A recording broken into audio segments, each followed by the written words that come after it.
Hello and welcome to another episode of Marty's Matchbox Makeovers. So today, for something different, I shall be doing a makeover on this Rolls-Royce Silver Cloud, and it is a Triang Minic Motorways model. What is Triang Minic? I hear you say, because I said exactly the same thing, so I had to look it up online. And well, Triang was an old toy company. They were trading during the late 50s and the early 60s. Triang predominantly at the time made railway carriages and trains and accessories. And they brought out the Triang Minic Motorway series to complement their railway setups so that people could have moving vehicles on a landscape when they were displaying their railway model sets in a diorama form. Triang ultimately became Hornby, which I think was everyone would associate with electric toy trains. So where did I get this Triang Mimic? I keep saying Mimic. Where did I get this Triang Minic Rolls-Royce from? I don't know. It arrived anonymously in this sandwich bag. It says on it, as you can see, Rare Triang Minic Silver Cloud Rolls-Royce. So if you sent it to me, please send me an email or leave a comment so I can give you a shout out, because this is a very interesting model. So let's have a closer look at it. It's not actually a die-cast model. The shell or the body of the vehicle is actually hard plastic.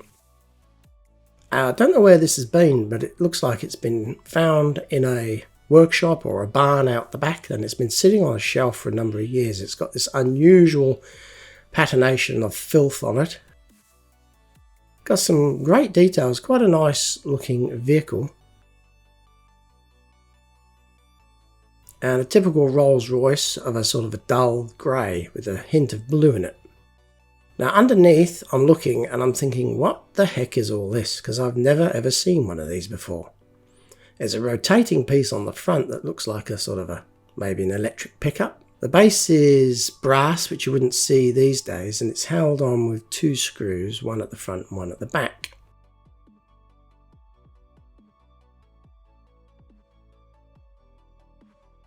This model, by the way, has no tyres, so that might be a problem if they're a different size to Matchbox or Dinky. So that piece on the front that swivels is held on with this plastic tab and one screw.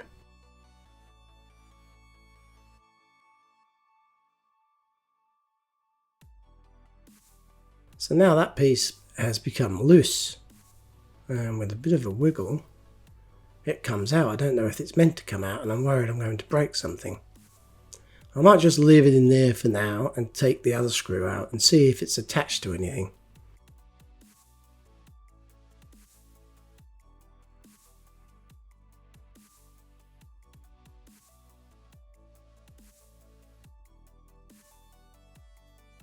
So here we go, the grand reveal. What's inside this thing? Wow, look at that. They've crammed a lot in here.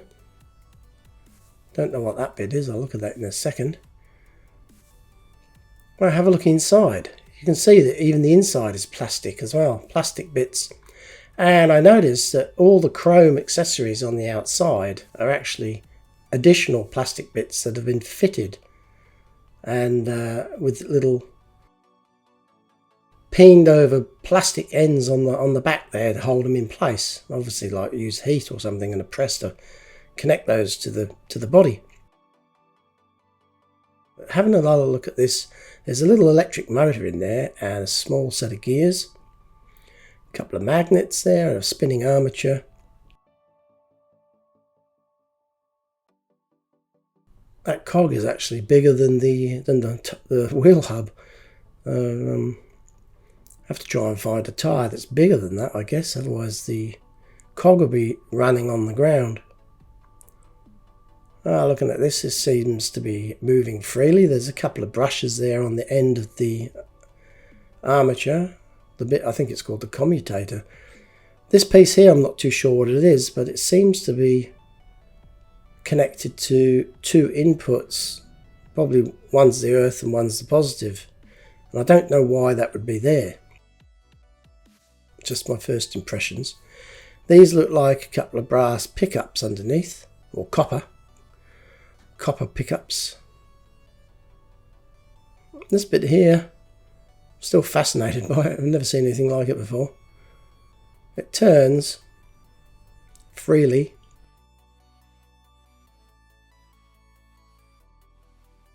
And I looked it up and it's called a gimbal pickup. Anyway, look how simple that is. It's two, I would say, identical pieces. And they are separated with a plastic insulator there, a circular piece of plastic that is sandwiched between them. So these are obviously the positive and negative pickups that run on rails similar to a scale electric set.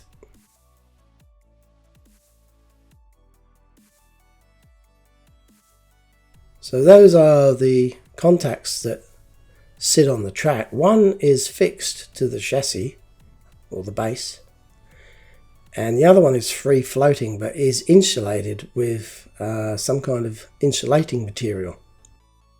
Now, when I first looked at this model, I thought I'm going to need to put a new motor on it, in it. So I bought one online. I was quite naive, didn't really know what size motors came in.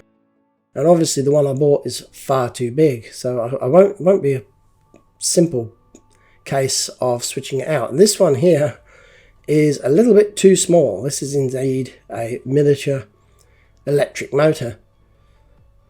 So I don't think that's going to work either. I mean, it could possibly fit in there, but I don't know what the power output of it is.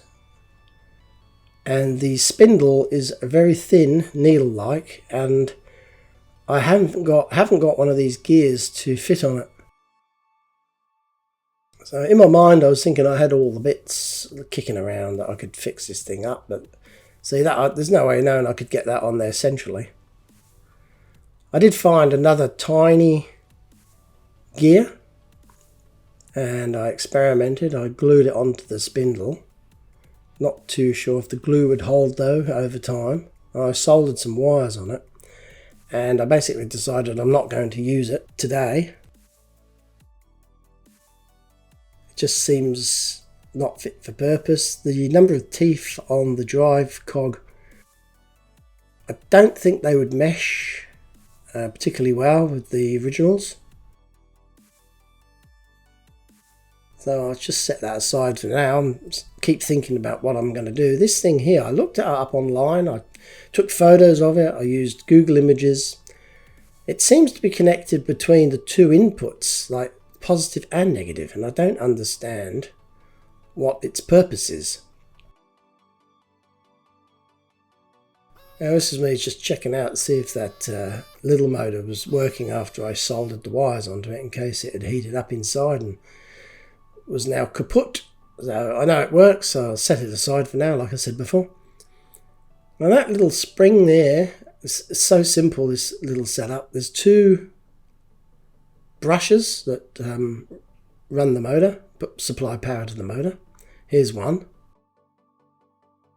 And this is a tiny little fibrous washer that insulates the end of the armature there, the bit I'm not holding. Goes on there and stops any power from being shorted out through the chassis. So I mustn't lose that little washer.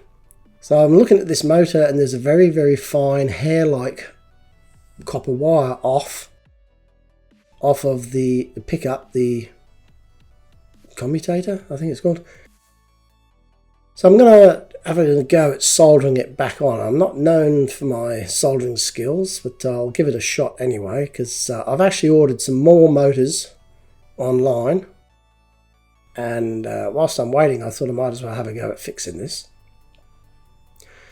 I've got this little flux pen. It's quite good. It's convenient, and you can just dab a little bit of flux when you're soldering onto smaller areas. So I'm trying to tin the end of this wire, and the solder's not particularly, it doesn't want to cling to it particularly well. Anyway, I think there's a little bit on there, maybe enough to go. So I'm going to bend this wire so it's actually forcing itself down onto the old spot where it was soldered. Possibly from the factory, possibly from the previous owner.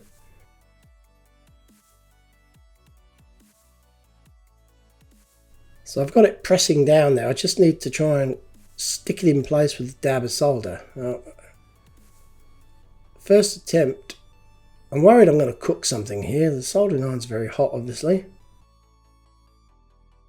But no, it didn't take. So I have another shot. By now I'm thinking this is just a waste of time. I don't even know why I'm bothering. I'm thinking this will never work anyway, but who knows? Stranger things have happened. So I've got a little dab of solder there, and I'm just holding it with the toothpick until it cooled. So it's actually held that wire in position. It looks very ordinary. There's a bit of like splatter on the copper pickups there. I do give it a bit of a clean with some emery paper. And I've got to make sure there's room for the brushes to run free so they don't snag on that repair point. I'm very, very carefully now going to put it back together. There's that washer. I'm terrified I'm going to drop it, 'cause if I've dropped things before and they just vanish and you find them a year later outside or something. It's a strange law of chaos in the universe. I've never understood it.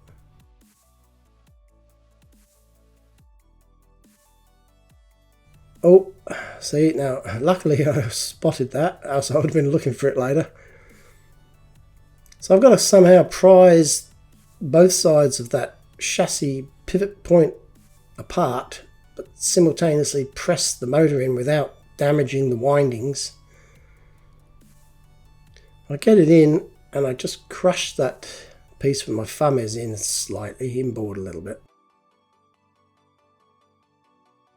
Not too much, I don't want to put the brakes on the spinny bit.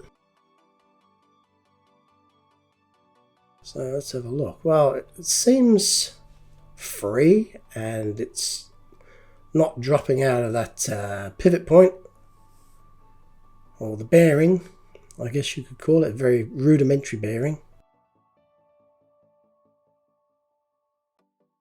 So the first brush is in place, the second brush is in place, and that little spring with the orange insulating sleeves on it is in position, holding the brushes in contact with the repaired armature. I got this little battery pack from J-Car. I've got some batteries in it and I'm just testing it. What do you know? You can't believe how happy I feel at the moment. This thing's working and I'm thinking this thing is going to be running anytime soon. And I swear that was such a good feeling. I honestly had no faith in my skills whatsoever. And amazing what you can do when you just have a go.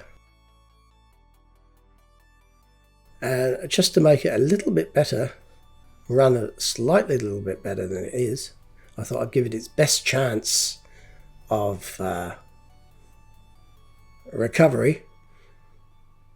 Give it a little dab of WD-40, the miracle lubricant that is good for everything. I just lube up all the pivot points. That's a good one. I want more of those, although too much and it can gather dust and become a problem. So I'll wipe off the excess prior to putting it back together. Another test, yeah. Oh, it's running like a Rolls Royce. Ultra smooth.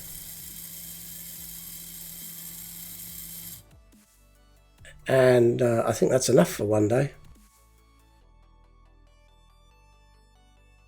So I come back, literally that took me a whole day. So next day I thought I'd fish out some tyres and not too easy. Look at that. That's the first one I thought was going to fit and it's not. They're an unusual little size. Luckily this is a mixed bag. I didn't realise there are some smaller ones in here. I tried the smaller ones and now I'm thinking, will it make contact with the road if this thing spins? Because that cog, remember I said a little bit before, that large cog, the last one in the drive chain, is almost as big as the wheel with the tyre. So I'm not too sure. I'll push it along. They seem to, yeah, well, I'm not too sure if the tyre's spinning or the hub. I think the tyre's actually spinning on the hub, but I may have to glue that on with some black silicone if necessary. Now I don't have a track to run this on, and I have seen a video online of, I think it was Sterling Moss maybe, with his wife on the floor in the lounge room playing with the scale electric, and it looked like they had this model on the scale electric track. So I thought, well, it can't be that hard. I mean, they all came out at the same time. So I'm thinking this Minic's motorway had a similar setup, i.e. two metal tracks with a groove that the car electric pickup ran in. And the car just followed the groove around. So I did a little sketch of what I'm going to make. Just a bit of timber, and I was thinking stretching some wire and stapling it down maybe as the power source. Let's see how we go. Just selecting a fine piece of wood there from my wood storage. It's all reclaimed second-hand timber that I've collected over the last couple of years. Comes in handy for so many things. Never thought I'd be making a track to run a toy car on, but here goes. Just dressing it up a bit.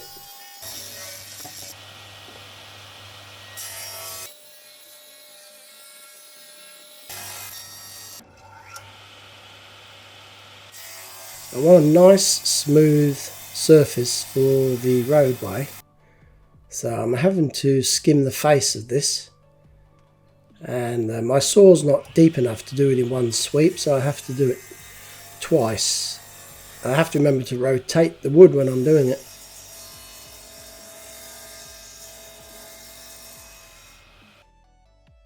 This was just a test cut here on a piece of scrap to see if I've set the blade to the correct depth, well, my estimated depth that I need. Still optimistic.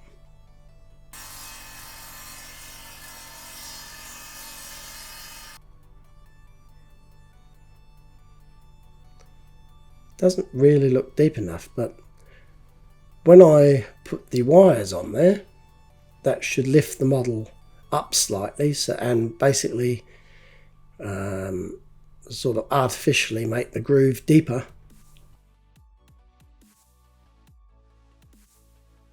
But I end up changing my mind. I found a galvanized shelf from an old storage rack in my shed. So I trimmed the edges off of it with an angle grinder and a cutting disc. And I've made two metal tracks. I've painted a bit of wood black to make it look good. And I've attached two electrical connectors onto one end. Here you can see I've just had to tack that down on the ends. Pre-drilled and put a couple of tacks in there just to hold those in place because they weren't exactly straight. I had to do one in the middle there, a small one, and on the end there, that's where I've added the inputs. So this is just a test track, and I'm now seeing if it's got continuity before I put the car on it. I don't even know what voltage these cars operating on, so that could be a problem. If I go too much, I might burn it out. If I don't do enough, it might not move. That's 6 volts, near enough, from those 4 1.5 volt batteries. I would have thought a little car this size would run on 6 volts.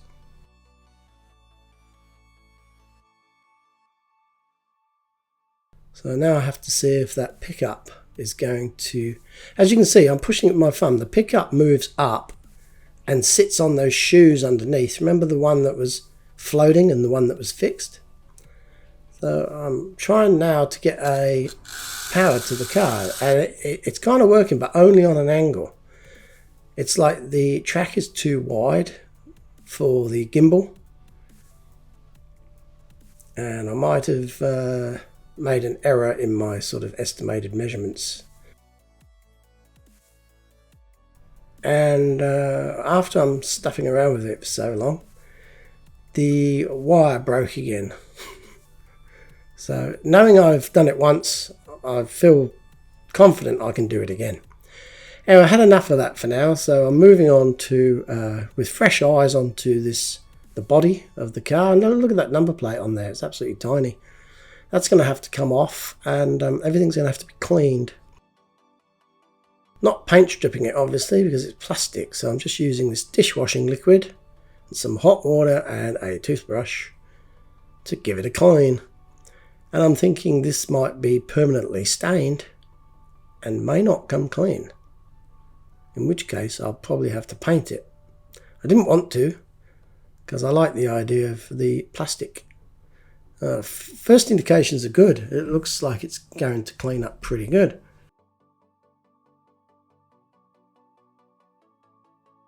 Not too bad at all.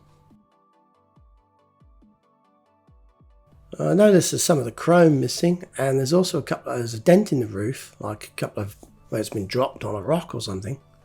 There's a dent in the boot there on the left, which is quite significant and very noticeable. So I thought I'd give it a bit of a coat of some Tamiya clear coat, just to see if it maybe makes it look presentable without any other effort involved. And no, I'm going to have to fill it, I think, and spray it. So whilst that's drying, I thought I'd give the base of this a bit of a polish. I'm sure this thing's going to work, and so I'm going full steam ahead in making it look presentable and as new as I possibly can. Very fussy underneath here, a lot of edges, 90-degree angles and hidden parts to try and clean. I gave it my best shot, and with the naked eye it looked absolutely beautiful. It looked like a gold bar sitting there, but I can't believe it still looks all scuffed up. But I guess it's very old and it's probably had a lot of play. Now this was a good thing. On Facebook I asked if anybody in my area had some Scalextric track to spare, and a nice couple just down the road, Ian and Leisha, I hope you're watching this, hello you two, thank you so much. He provided me with some pieces of track that he had lying around. So today, for something different, I've tried hooking it up to a 12 volt Ryobi drill battery, and I'm hoping that maybe it wasn't running on the 6 volts, so I'm going to test the 12 volts and the Scalextric track. And the motor's running really well, really fast, but it only seems to be working if I'm pushing down on the front and the back at the same time. So call it quits. And next day I've decided I'm going to fill this and paint it, and the paint is going to be made up of these 3 Mr. Hobby paints. There it is there. And I'm going to rub some of this filler down. That hole in the boot was horrendous. The ones on the roof, they weren't that deep or that large or that noticeable, but when it's repainted and sitting there, the roof's one of the first bits you look at, really. You can't help looking at it. And I knew that they would be seen, so I've sanded, well, filled and sanded, and now I've undercoated it, and I'm thinking it's looking not too bad. Pretty good for a little thing. Now it's time to paint it. Light, camera, action. Everything's up and running in the spray booth.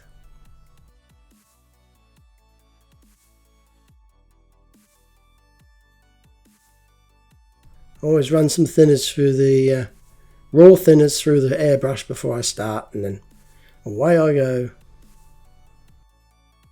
Just out of interest, this model came in 4 different shades of colour, and here they are here. I'm liking this. This paint's going onto the plastic very well. It's actually easier to paint than the die casts, I think. Went on really well, lovely and smooth.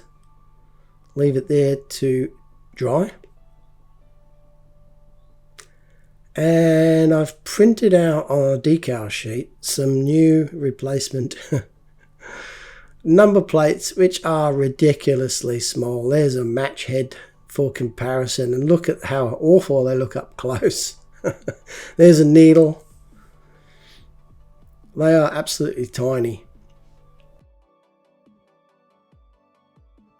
I give the car a coat of Tamiya clear coat.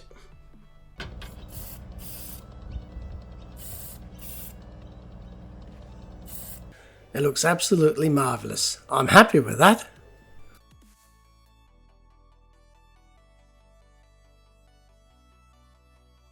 Just got to touch up all those chrome bits, and there's a lot of them. I'm using this beautiful Molotow liquid chrome pen that I've had for maybe 4, possibly 5 years, and it's still going strong. Highly recommend it. Bit expensive, but it's paid for itself time and time again. Every week I've used this for, like I say, 4 years, maybe more. A little dab goes a long way.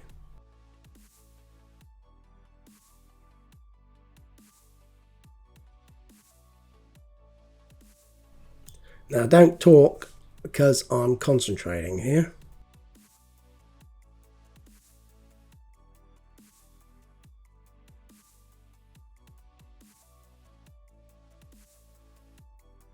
Alright, now I checked some of the pictures online, and under the headlights there you can see there's like a horizontal bar on each side. Not the bumper bar, but the little bar between the bumper bar and the lights.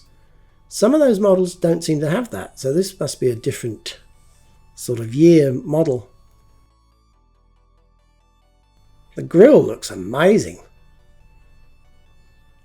The back looks good too, but the light makes it look a bit odd there. So anyway, here's a reminder of what we started with.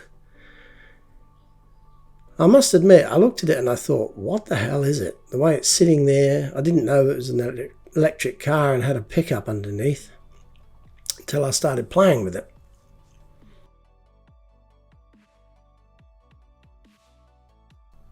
And this is what it looks like now. And some of you will probably contact me and say, where's the windscreen? And I must admit, the first few that I saw on eBay for sale didn't have a windscreen, and I wrongly assumed that none of them had windscreens. But I have since seen some online in auction houses that do. So I think they probably did come out with windscreens, but I don't have one. Anyway, I didn't manage to get it running, even on the Scale Electric truck. It just didn't have enough power, or the tyres were too small. Multitude of problems with the pickups making contact and with the gimbal and vice versa. And I think you probably need actual Minic's track to get this thing to work. And I don't have any, and I haven't been able to source any.